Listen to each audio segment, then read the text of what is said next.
বিসমিল্লাহির রহমানির রহিম। আজকের এই আন্তর্জাতিক মে দিবস উপলক্ষে আয়োজিত বাংলাদেশ জাতীয়তাবাদী শ্রমিক দল কর্তৃক আয়োজিত আজকের এই শ্রমিক সমাবেশের সম্মানিত সভাপতি, মঞ্চে উপস্থিত বাংলাদেশ জাতীয়তাবাদী দল বিএনপির সম্মানিত মহাসচিব, উপস্থিত নেতৃবৃন্দ, আমার সামনে উপস্থিত শ্রমিক দলের ভাই ও বোনেরা এবং উপস্থিত বিএনপি অঙ্গ সহযোগী সংগঠনের প্রিয় ভাই ও বোনেরা, প্রিয় এলাকাবাসী, আসসালামু আলাইকুম। আসসালামু আলাইকুম। কেমন আছেন সবাই? এই যে আমার হাতের বাম দিকে আপনারা কেমন আছেন? আলহামদুলিল্লাহ। হাতের ডানে আলহামদুলিল্লাহ, আর সামনে যারা আছেন আলহামদুলিল্লাহ। প্রিয় ভাই বোনেরা, আজ আন্তর্জাতিক শ্রমিক দিবস। এই আন্তর্জাতিক শ্রমিক দিবস উপলক্ষে আমি প্রথমেই শ্রদ্ধার সঙ্গে স্মরণ করতে চাই যে সকল শ্রমিক ভাইরা 1971 সালে স্বাধীনতা যুদ্ধে শহীদ হয়েছিলেন, যে সকল শ্রমিক ভাইরা 90-এ স্বৈরাচার বিরোধী আন্দোলনে আত্মহতি দিয়েছেন এবং শুধুমাত্র জুলাই আগস্ট মাসে যে আন্দোলন ছাত্র জনতার, সেখানেই শ্রমিক দলের যে 72 জন শ্রমিক সদস্য শহীদ হয়েছেন সহ সকল গণতন্ত্রের আন্দোলনে শহীদদেরকে আমি আজ এই দিবসে স্মরণ করতে চাই। প্রিয় ভাই বোনেরা, আজ এখানে আপনারা যারা উপস্থিত আছেন, আপনাদের নিশ্চয়ই মনে আছে অতীতের এই সামান্য কয়েক বছর আগের ঘটনার কথা, 2 থেকে 3 বছর আগের ঘটনার কথা।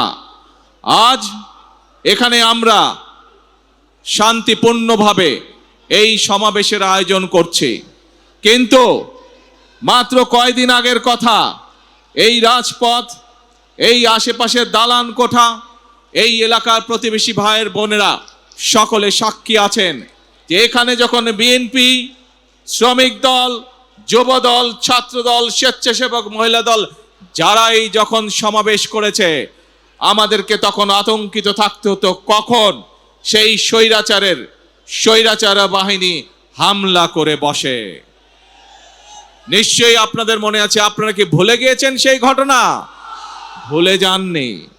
এবং আজ থেকে 2 বছর আগের ঘটনা, প্রায় 2024 সালের 5ই আগস্ট বাংলাদেশের মানুষ স্বৈরাচারকে ছাত্র জনতার আন্দোলনের মাধ্যমে বিদায় করে দিয়েছে এই দেশ থেকে। প্রিয় ভাই বোনেরা, সেই স্বৈরাচারের বিগত প্রায় 1 যুগের বেশি সময় আমরা কি দেখেছি? আমরা দেখেছি শুধু যে শ্রমিককে তার অধিকার থেকে বঞ্চিত করা হয়েছে তা নয়, শুধু যে ছাত্রদেরকে তাদের অধিকার থেকে বঞ্চিত করা হয়েছে তা নয়, শুধু যে শিক্ষকদেরকে তাদের অধিকার থেকে বঞ্চিত করা হয়েছে তা নয়, শুধু যে নারীদেরকে তাদের অধিকার থেকে বঞ্চিত করা হয়েছে তা নয়, এই দেশের প্রত্যেকটি খেটে খাওয়া মানুষকে তার অধিকার থেকে বঞ্চিত করা হয়েছে। এই দেশের মানুষের রাজনৈতিক অধিকার থেকে দেশের মানুষকে বঞ্চিত করা হয়েছে। বঞ্চিত করা হয়েছিল তাদেরকে তাদের অর্থনৈতিক অধিকার থেকে। আমরা দেখেছি স্বৈরাচারের সময় কিভাবে দেশের অর্থনীতিকে লুটপাটের মাধ্যমে ধ্বংস করে দেওয়া হয়েছিল। আমরা দেখেছি কিভাবে দেশের শিল্প কলকারখানাগুলোকে ধীরে ধীরে বন্ধ করে দেওয়া হয়েছিল এবং এক পর্যায়ে গিয়ে ধ্বংস করে দেওয়া হয়েছিল, এবং বিদেশি জিনিসকে কিভাবে এই দেশে আমদানি নির্ভর করে হয়েছিল, এই দেশের পুরো অর্থনীতিকে কিভাবে ধীরে ধীরে আমদানি নির্ভর করে গড়ে তোলা হয়েছিল। আমরা দেখেছি কিভাবে স্বৈরাচারের সময় এই দেশ থেকে এই দেশের শিক্ষা ব্যবস্থাকে ধ্বংস করে দেওয়া হয়েছিল। আমরা দেখেছি এই দেশের স্বাস্থ্য ব্যবস্থাকে স্বৈরাচারের 1 যুগ সময় কিভাবে ধ্বংস করে দেওয়া হয়েছিল। প্রিয় ভাই বোনেরা, যে কয়টি সেক্টরের কথা আপনাদের সামনে আমি তুলে ধরলাম, এই প্রত্যেকটি সেক্টরে হাজারো লক্ষ কোটি শ্রমিক কাজ করে এবং এভাবেই দেশের প্রত্যেকটি সেক্টরকে ধ্বংস করার মাধ্যমে বাংলাদেশের সকল শ্রেণীপেরা মানুষকে আঘাত করা হয়েছিল। বাংলাদেশের শ্রমিকদের ভাগ্য নিয়ে ছিনিমিনি খেলা হয়েছিল সেই দিন। প্রিয় ভাই বোনেরা, 2024 সালের 5ই আগস্ট মানুষ সেই স্বৈরাচারকে দেশ থেকে বিতাড়িত করেছে। এখন শ্রমিক, শিক্ষক, ছাত্র, নারী, পুরুষ সকলে মিলে এখন হচ্ছে দেশ গড়ার পালা। প্রিয় ভাই বোনেরা, আমার সামনে একটি ব্যানার আছে, সেই ব্যানারের মধ্যে লেখা রয়েছে বন্ধ কলকারখানা চালু করতে হবে।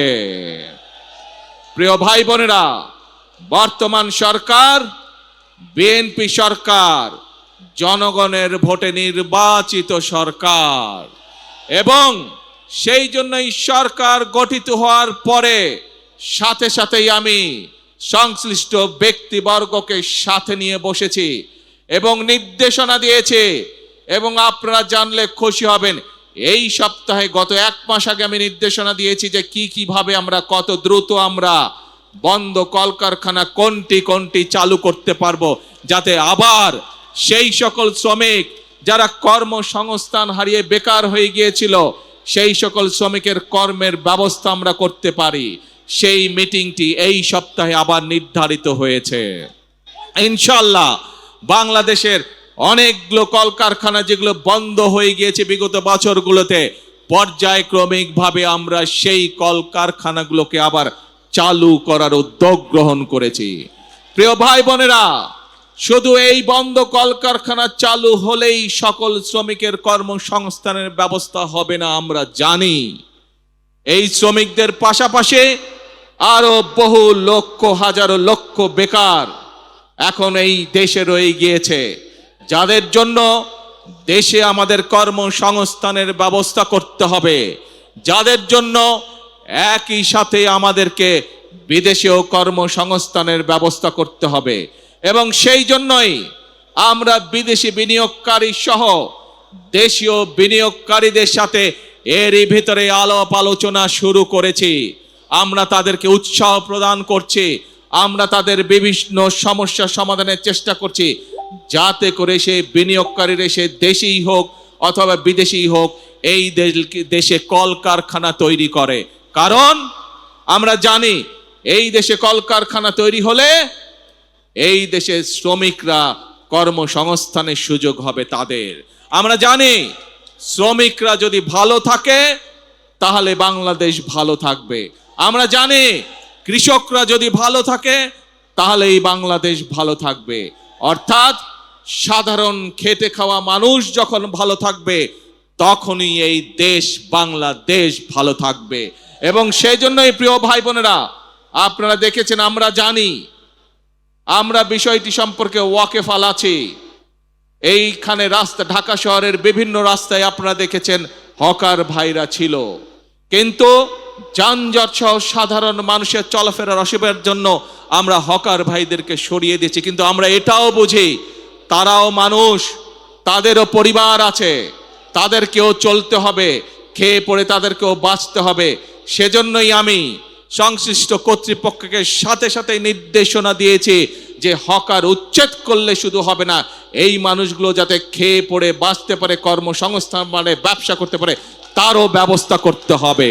এবং আপনারা দেখেছেন এরই মধ্যে তার প্রক্রিয়া শুরু হয়েছে। আমরা জানি সকলকে হয়তো একসাথে আমরা ব্যবস্থা করে দিতে পারবো না, পর্যায়ক্রমিকভাবে আমরা ব্যবস্থা করব, কিন্তু ইনশাআল্লাহ আপনাদের নির্বাচিত সরকার অবশ্যই খেটে খাওয়া মানুষের কর্মসংস্থানের ব্যবস্থা করবে। এবং সে কারণেই আপনারা দেখেছেন গতকাল থেকে উত্তর মহানগরী এবং দক্ষিণ মহানগরীতে এই প্রক্রিয়া শুরু হয়ে গিয়েছে। আমরা পর্যায়ক্রমিকভাবে যারা হকার ভাই তাদেরকে তারা যাতে শান্তিতে ব্যবসা বাণিজ্য করতে হয়, কোন রকম বিশৃঙ্খলার মধ্যে যাতে তাদেরকে পড়তে না হয়, সেই জন্য বিভিন্ন জায়গা ঠিক করে তাদেরকে ধীরে ধীরে সেই জায়গায় আমরা পুনর্বাসনের চেষ্টা করছি। প্রিয় ভাই বোনেরা, প্রিয় ভাই বোনেরা, আমরা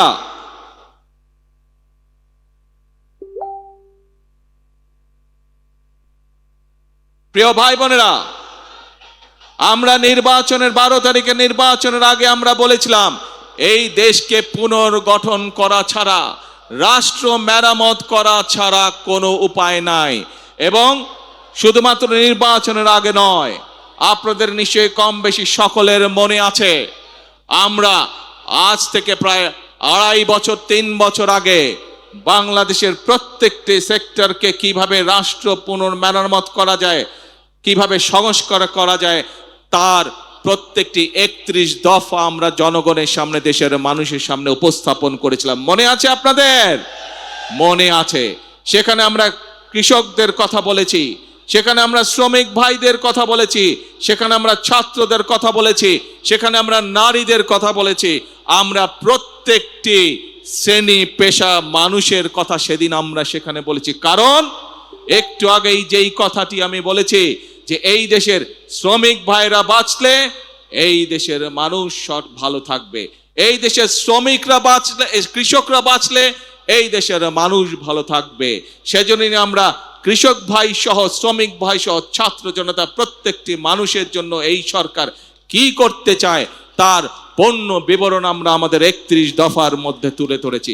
এবং প্রিয় ভাই বোনেরা, আমরা সেজন্য নির্বাচনের আগে বলেছিলাম যে আমরা শ্রেণী পেশা যাদেরকে যেই প্রতিশ্রুতি আমরা দিয়েছি সেই প্রতিশ্রুতি অনুযায়ী আমরা সরকার গঠনে সক্ষম হলে কাজ শুরু করব।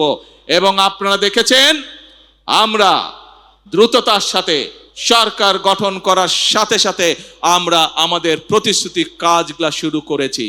প্রিয় ভাই বোনেরা, নারীদের জন্য যে ফ্যামিলি কার্ডের কথা আমরা বলেছি, এই ফ্যামিলি কার্ড আমার শ্রমিক ভাইয়ের যে স্ত্রীরা আছেন তারা পাবেন। এই ফ্যামিলি কার্ড আমাদের কৃষক ভাইদের যে স্ত্রীরা আছেন তারা পাবেন। একইভাবে আমাদের প্রাইমারি শিক্ষক যারা আছেন তাদের স্ত্রীরা পাবেন। অর্থাৎ এটি সকলের কাছে ধীরে ধীরে সকল পরিবারের কাছে পৌঁছবে। শ্রমিক ভাইরা যেরকম একদিকে কলে কারখানায় পরিশ্রম করে, কলকারখানাকে পরিশ্রম করে যেরকম দেশের অর্থনীতিকে মজবুত করে গড়ে তুলতে সহযোগিতা করবেন, একইভাবে রাষ্ট্র তার পরিবারের পাশে দাঁড়াবে যাতে তাকে পরিবারকে নিয়ে দুশ্চিন্তা করতে না হয়। একইভাবে আমরা ধীরে ধীরে দেশের শিক্ষা ব্যবস্থাকে গড়ে তুলতে চাই যাতে করে খেটে খাওয়া মানুষের সন্তানদেরকে লেখাপড়া নিয়ে চিন্তা করতে না হয় তাদের সন্তানদের জন্য। প্রিয় ভাই বোনেরা, একইভাবে আপনারা দেখেছেন আমরা কৃষক ভাইদের পাশে দাঁড়িয়েছি। কৃষক ভাইদের 10,000 টাকা পর্যন্ত কৃষি ঋণ আমরা মওকুফ করে বলেছিলাম, সেই কৃষি ঋণও আমরা মওকুফ করেছি। প্রিয় ভাই বোনেরা, আমরা শুধু কৃষক ভাইদের কৃষি ঋণই মওকুফ করিনি, আমরা একই সাথে বলেছিলাম যে তাদেরকে আমরা কৃষক কার্ড দেব। সেই কৃষক কার্ড দেওয়ার কাজও আমরা প্রিয় ভাই বোনেরা শুরু করেছি। প্রিয় ভাই বোনেরা, আমরা বলেছিলাম এই দেশের আমাদের যে পরবর্তী প্রজন্ম আছে তাদের ভেতর থেকে আমরা পেশাদার খেলোয়াড় তৈরি করতে চাই। আজ কৃষক পরিবারের সদস্য হোক, শ্রমিক পরিবারের সদস্য হোক, শিক্ষক পরিবারের সদস্য হোক, এইরকম হাজারো পরিবারের সদস্যদের সন্তানরা আছে যারা খেলাধুলায় ভালো। আমরা আমাদের সেই খেলোয়াড়দেরকে বের করে নিয়ে আসতে চাই, তাদেরকে আমরা প্রশিক্ষণ দিতে চাই এবং একই সাথে প্রশিক্ষণ দেওয়ার মাধ্যমে আমরা আন্তর্জাতিক পর্যায়ে আমাদের খেলোয়াড়দেরকে তুলে ধরতে চাই।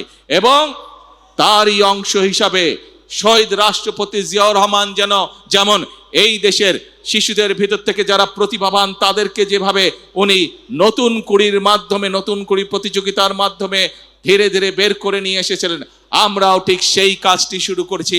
নতুন কুড়ি প্রতিযোগিতার মাধ্যমে আমাদের আগামী প্রজন্মের ভিতরে কারা ভালো খেলোয়াড় আছে তাদেরকে বের করে নিয়ে আসবো। প্রিয় ভাই বোনেরা, আপনারা শুনলে খুশি হবেন, ইনশাআল্লাহ আল্লাহর রহমতে আগামী কাল থেকে আনুষ্ঠানিকভাবে আমরা এই কাজটি শুরু করতে যাচ্ছি। প্রিয় ভাই বোনেরা, শ্রমিক বলুন, কৃষক বলুন, নারী বলুন, যুবক বলুন, যার কথাই বলুন না কেন, আমাদের দেশের অধিকাংশ মানুষ এখনো গ্রামে বসবাস করে। এই গ্রামের মানুষ সঠিক সময়, প্রয়োজনের সময় তারা বিভিন্ন কাজেই হোক, কৃষি কাজই হোক অথবা তাদের ব্যক্তিগত কারণ ব্যক্তিগত কাজই হোক, পানি পায় না।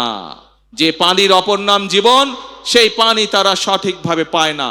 সেজন্যই আপনারা দেখেছেন শহীদ জিয়ার সেই বিখ্যাত কর্মসূচি খাল খনন আমরা শুরু করেছি।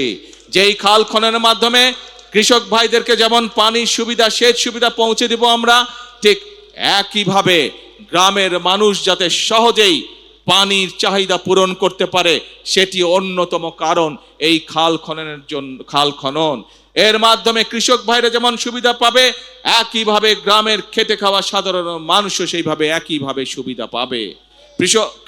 উপস্থিত প্রিয় ভাই বোনেরা, আজ আজ আমাদেরকে একটি সময় এসেছে যখন আমাদেরকে ঐক্যবদ্ধ হতে হবে। আজ যে কথাগুলো আপনাদের সামনে আমি তুলে ধরলাম, এই মোতাবেক যদি আমরা ধীরে ধীরে দেশকে এগিয়ে নিতে পারি, যদি আমরা এগিয়ে নিতে পারি, তাহলেই আমাদের পক্ষে সম্ভব কৃষক, শ্রমিক, ছাত্র, জনতা সকলের ভাগ্য পরিবর্তন। এবং এই মানুষগুলোর ভাগ্য পরিবর্তন হলেই দেশের ভাগ্যের পরিবর্তন একমাত্র সম্ভব। প্রিয় ভাই বোনেরা, বাংলাদেশের মানুষ 12 তারিখ থেকে আবারও সেই হারিয়ে যাওয়া গণতান্ত্রিক যাত্রা শুরু করেছে। আমরা অতীতে দেখেছি প্রিয় ভাই বোনেরা, যখনই বাংলাদেশ গণতন্ত্রের পক্ষে যাত্রা করেছে, আমরা দেখেছি ধীরে ধীরে এই দেশে মিল কলকারখানা গড়ে উঠেছে। প্রিয় ভাই বোনেরা, আমরা দেখেছি অতীতে যখনই বাংলাদেশ গণতন্ত্রের পক্ষে যাত্রা শুরু করেছে, তখনই বাংলাদেশের অর্থনীতি ধীরে ধীরে শক্তিশালী হওয়া ধরেছিল। প্রিয় ভাই বোনেরা, আমরা দেখেছি যখনই বাংলাদেশ গণতন্ত্রের পক্ষে যাত্রা শুরু করেছিল, তখনই আমরা দেখেছি এই দেশের শিক্ষা ব্যবস্থাগুলোতে সুন্দরভাবে ধীরে ধীরে শিক্ষার পরিবেশ ফিরে এসেছে। প্রিয় ভাই বোনেরা, বাংলাদেশ যখনই গণতন্ত্রের পক্ষে যাত্রা শুরু করেছে, গণতন্ত্রের পথে যাত্রা শুরু করেছে, আমরা দেখেছি ধীরে ধীরে বাংলাদেশ দেশনেত্রী খালেদা জিয়ার নেতৃত্বে বিশ্ব দরবারে এমার্জিং টাইগারের খেতাবে ভূষিত হয়েছিল। কিন্তু প্রিয় ভাই বোনেরা, বাংলাদেশ যখনই গণতন্ত্রের পথে যাত্রা শুরু করে, কিছু মহলের সেটি পছন্দ নয়। এবং সেই সকল মহল যারা চায় না বাংলাদেশের মানুষ তার ভাগ্য পরিবর্তনের জন্য পরিশ্রম শুরু করুক, যারা চায় না বাংলাদেশ পৃথিবীর সাথে পাল্লা দিয়ে সামনে এগিয়ে যাক, সেই মহল ষড়যন্ত্র শুরু করে অতীতের মতন। অতীতে যেমন তারা ষড়যন্ত্র করেছিল, প্রিয় ভাই বোনেরা, তাদের সেই ষড়যন্ত্র কিন্তু 12 তারিখের আগে যখন সফল হয়নি, 12 তারিখে যখন তারা দেখলো বাংলাদেশ তো আবার জনগণের সিদ্ধান্ত মোতাবেক চলা শুরু করলো, বাংলাদেশ তো আবার গণতন্ত্রের পথে চলা শুরু করলো, তখন নতুন করে তারা ধীরে ধীরে বিভিন্ন রকম ষড়যন্ত্র শুরু করলো। তারা চেষ্টা করছে এখন বিশ্ব দরবারে প্রথমে বাংলাদেশকে বিতর্কিত একটি অবস্থানে নিয়ে যাওয়ার জন্য। তারা চেষ্টা করছে বিশ্ব দরবারে বাংলাদেশ যাতে বন্ধুহীন হয়ে পড়ে। কিন্তু বিশ্ব দরবার দেখছে বর্তমান সরকারের পেছনে বাংলাদেশের মানুষের, জনগণের সমর্থন রয়েছে। বিশ্ব দরবার দেখছে বর্তমানে বাংলাদেশের যে সরকার, এই সরকার জনগণ দ্বারা গঠিত সরকার। বিশ্ব দরবার দেখছে বর্তমান যে বাংলাদেশ পরিচালিত হচ্ছে যেই সরকার দ্বারা, যেই সংসদ দ্বারা, এই সংসদ, এই সরকার জনগণের দ্বারা গঠিত সংসদ, জনগণের দ্বারা গঠিত সরকার। সেজন্যই বিশ্ব দরবার তাদের কথায় কর্ণপাত করছে না, বরং বিশ্ব দরবার জনগণের যে নির্বাচিত প্রতিনিধি, জনগণের যে নির্বাচিত সরকার, তাদের সাথে কথা বলছে কিভাবে তারা এই দেশে বিনিয়োগ করবে, কিভাবে তারা এই দেশে শ্রমিকদের ভাগ্য পরিবর্তনে সহায়তা করবে, কিভাবে তারা এই দেশের মানুষের ভাগ্য পরিবর্তনে সাহায্য করবে। প্রিয় ভাই বোনেরা, আমাদেরকে বিশ্ব দরবারের এই সুযোগ গ্রহণ করতে হবে। দেশের স্বার্থে, এই দেশের মানুষের স্বার্থে, সর্বোপরি এই দেশের শ্রমিক ভাইদের স্বার্থে। সেজন্যই আজকে আমাদেরকে চোখ কান সব খোলা রাখতে হবে। যারা দেশকে বিতর্কিত পর্যায়ে নিতে চায়, যারা দেশে অরাজকতা সৃষ্টি করতে চায়, এরকম যদি কেউ থাকে, তাহলে শ্রমিক ভাই সহ প্রতিটি দেশের প্রতিটি বাংলাদেশি প্রতিটি মানুষের কাছে আমার আহ্বান থাকবে, আপনাদেরকে সজাগ হতে হবে, আপনাদেরকে সতর্ক হতে হবে, আপনাদেরকে জেগে উঠতে হবে, আপনাদেরকে তাদের ষড়যন্ত্র প্রতিহত করতে হবে, জবাব দিতে হবে। যেভাবে আমরা স্বৈরাচারকে 17 বছর ধরে জবাব দিয়েছিলাম। প্রিয় ভাই বোনেরা, কথা একটাই, কাজ একটাই, সেটি হচ্ছে দেশ গড়া। এবং সেই জন্যই শ্রমিকরা কেউ কারখানায় কাজ করেন, কেউ ইমারত নির্মাণ করেন, কেউ জুট মিলে কাজ করেন, কেউ পোশাক শিল্পে কাজ করেন। আজ এই সকল শ্রমিক, কেউ হয়তো রেস্টুরেন্টে কাজ করেন, কেউ হয়তো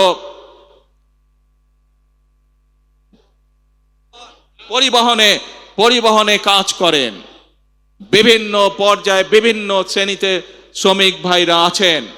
আজ সেই শ্রমিক ভাই সকলের উদ্দেশ্যে আমি বলতে চাই, আপনারা যেমন বিভিন্ন সেক্টরে কাজ করেন, আপনাদের খাতায় আমি আমার নামটি লেখাতে চাই একজন শ্রমিক হিসাবে।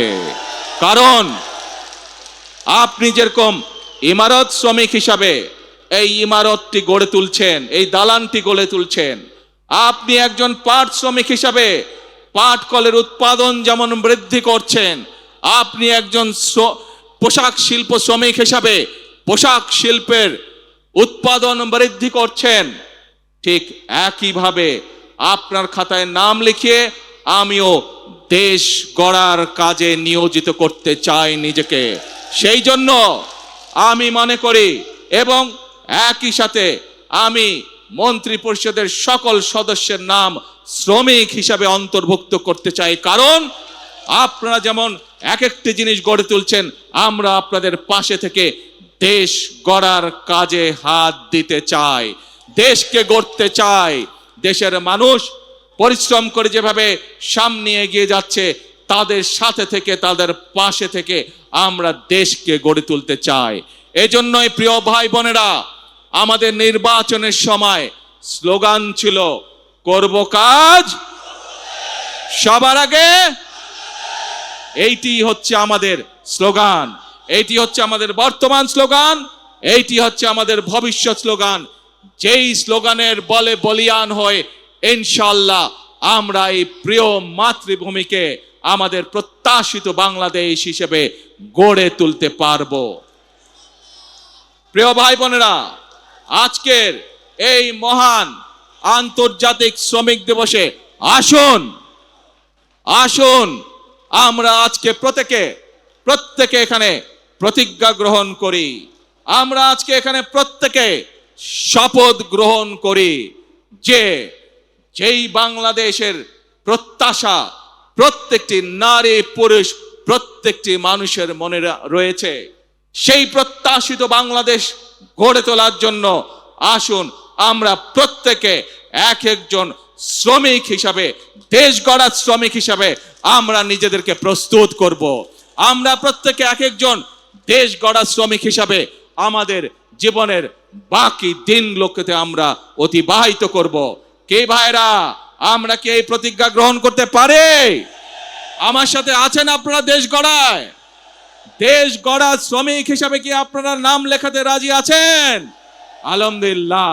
প্রিয় ভাই বোনেরা, মনে রাখতে হবে শহীদ রাষ্ট্রপতি জিয়াউর রহমানের সেই একটি কথা, প্রথম বাংলাদেশ আমার, শেষ বাংলাদেশ, জীবন বাংলাদেশ আমার, মরণ বাংলাদেশ। আসুন এই বাংলাদেশই আমাদের প্রথম ঠিকানা, এই বাংলাদেশই আমাদের শেষ ঠিকানা, এটিই হোক আমাদের প্রথম এবং শেষ ঠিকানা। আজ আবারও দেশ গড়ার প্রত্যয় ব্যক্ত করে, দেশ গড়ার শপথ ব্যক্ত করে আমি আমার বক্তব্য শেষ করছি। বক্তব্য শেষ করার আগে আমি কতগুলো মানুষকে যদি শ্রদ্ধা না জানাই, ধন্যবাদ না জানাই, সেটি হবে অন্যায়।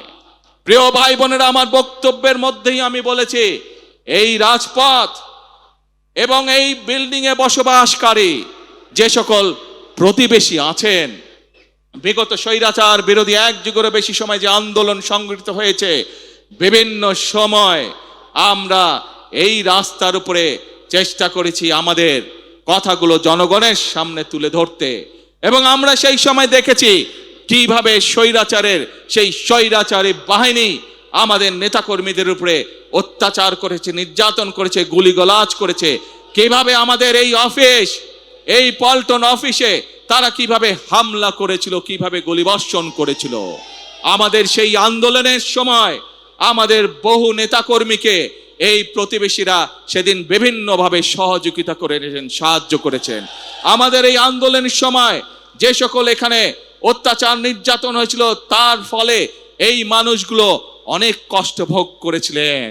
আমি আজ এখানে বসবাসকারী যে সকল প্রতিবেশী আছেন, আমাদের বিভিন্ন দোকানপাট থেকে শুরু করে বিভিন্ন অ্যাপার্টমেন্টের যে সকল প্রতিবেশী আছেন, তাদেরকে আমি আমাদের নেতাকর্মীদেরকে বিভিন্ন সময় সাহায্য সহযোগিতা করার জন্য আমি আন্তরিকভাবে দলের পক্ষ থেকে তাদেরকে আন্তরিকভাবে ধন্যবাদ জানাই। প্রিয় ভাই বোনেরা, আসুন শ্রমিক দিবসে আমাদের সেই হোক প্রতিজ্ঞা। কি প্রতিজ্ঞা মনে আছে? প্রথম বাংলাদেশ আমার, শেষ বাংলাদেশ। জীবন বাংলাদেশ আমার, মরণ বাংলাদেশ। আল্লাহ হাফেজ। বাংলাদেশ জিন্দাবাদ। বাংলাদেশ জাতীয়তাবাদী দল জিন্দাবাদ।